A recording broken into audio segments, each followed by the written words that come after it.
Hey everybody, Real Estate Ninja here. I hope you're doing well. Beautiful morning. Got my coffee ready to rock and roll. Got a story out of the hedge. I'm going to link it below. And there's two very valuable lessons in here when it comes to real estate and cycles. I'm going to tell you about them, being that I invested through the bottom to the top of the last one during 2008.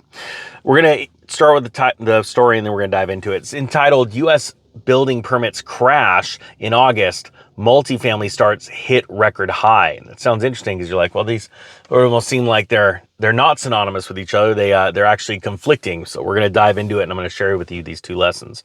Following yesterday's 9th straight monthly decline in U.S. home builder sentiment, the longest losing streak since 2014. Very, very impressive. Which means it's going to get worse, actually. We haven't gotten anywhere near the carnage that's about to happen.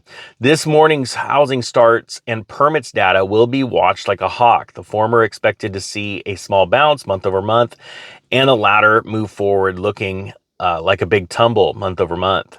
The data was mixed, to say the least. August housing starts exploded 12.2% month over month. Okay, August housing starts exploded 12.2 month over month. And that was versus a 0.3%, which was expected. So that is absolutely massive. While August building permits crashed 10% month over month. All right. Now, first, I want to explain something. That's very interesting that those numbers proved, jumped so high to the upside. But you have to remember, too, there was a lot of stress in the system this last year, and it took a certain amount of time for builders to go, hey, we need houses, housing's rising. So they went through purchasing land, getting permits, getting plans, all approved. And they've finally gotten to the point, there was a lot of pressure in lumber and a lot of supply chain issues literally between December and the spring.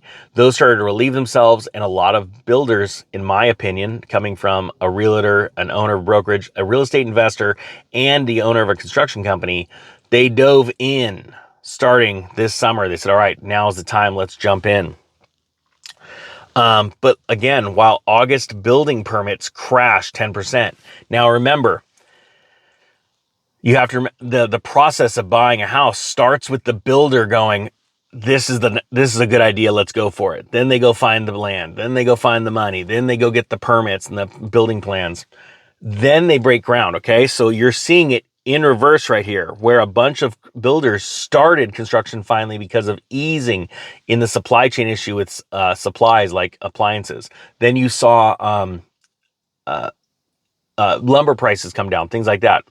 So, they dove in at the same time. A bunch of people are going, we're pulling out. We're not going to jump into building permits. We may have the land and figured out the money situation, but we're not going to start the program. We're seeing way too much bad news coming starting in June, especially around the mortgage interest rates, okay? Now it says that is the biggest monthly jump in housing starts since March of 2021, and the biggest monthly crash in permits since April of 2020. And remember, April of 2020 is when everybody was in their homes, locked down. That was it. They were shut in. They couldn't go anywhere. They had to stay home. So to say that this is the biggest crash since April of 2020 is really telling you the barometer of what's going on in the real estate market. Now, the other thing, it says both single and multifamily permits plunged on the month.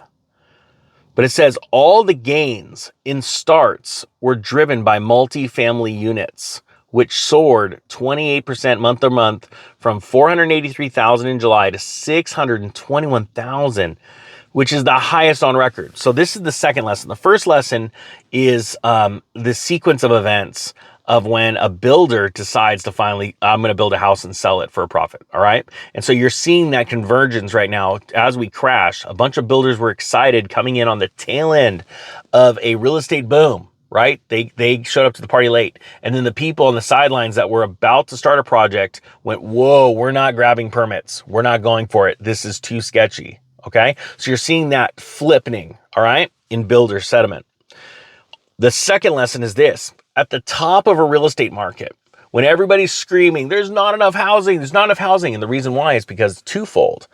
You have more buyers than sellers, And the reason why you have more buyers and sellers in tight markets is because of a change in the wind, of a sea change in the real estate market. And mostly it is involving the cost of rents compared to the price of homes. And the reason why that is because interest rates come down, mortgage rates come down. So the cost of buying a home becomes more affordable as compared to renting as rents come up. So people start to buy, and there's a frenzy of new buyers. And I don't mean to insult people, but I call that the dumb money, especially in a mania that we've seen. We've never seen a mania in housing in the last 100 years, as we've just seen just now. And that should really scare a lot of people. That should really get a lot of people like myself excited, which I'm pumped. I'm excited. Why? Because on the flip side of that, a lot of people that dive into car loans they can't afford, home loans they cannot afford, because they do not educate themselves beforehand, they end up losing those homes, and then I'll deal with the banks. That's on them. That was their decision to sign on the dotted line. I'll buy home foreclosures just like I'll buy, repossessed vehicles. And here, I'm trying to warn the world, right? So I'm doing my part to educate people and bring people alongside to go, hey, let's use this to really go crush it and be good landlords and be good people with the money. But you can't stop people from being greedy. You can't stop greed. And so what happens is, this is the second lesson I want to tell you about. This multifamily unit, what happens is, as housing gets super tight, builders figure out, you know what? There's big money in multifamily because there's so many people that are getting squeezed out of the market now that home prices went up and they waited, and then mortgage rates go up and now it's way too expensive. So they're going to be forced to stay renters till the next cycle. Now, a lot of builders and real estate agents actually don't think like me, but that's because I'm an investor. I have a different type of mentality when it comes to buying real estate and buying it right and buying it at the right time, right? Under the right circumstances. So what happens is you have this explosion in multifamily. We actually saw this exact same scenario play out in 2004. There's no difference. There's nothing new under the sun. And so the great exciting part is I'm watching these multifamily starts and they're brand new. And I was buying up newer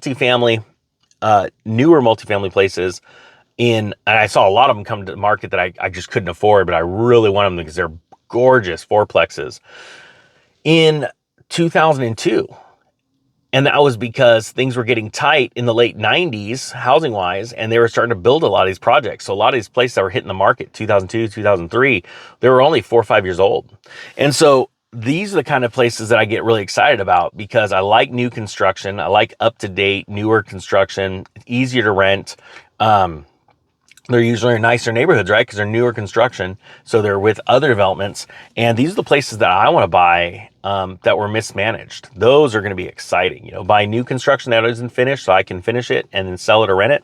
And then multifamilies, pick them up that were mismanaged by people that even set rents too high and then figured out that the people renting them couldn't afford the rents. And we're going to see that cycle again. So guys, I'm going to link this story below in the description. I'm really excited about this, but I just want to bring you those two lessons. So regardless of when you watch this video, regardless of the news, it still teaches you the cycles of building starts versus permit pulling and multifamily building cycles. All right, guys, that being said, I thank you so much. Consider subscribing if you haven't already and hitting the thumbs up button. It helps me out. With that being said, the Real Estate Ninja is out.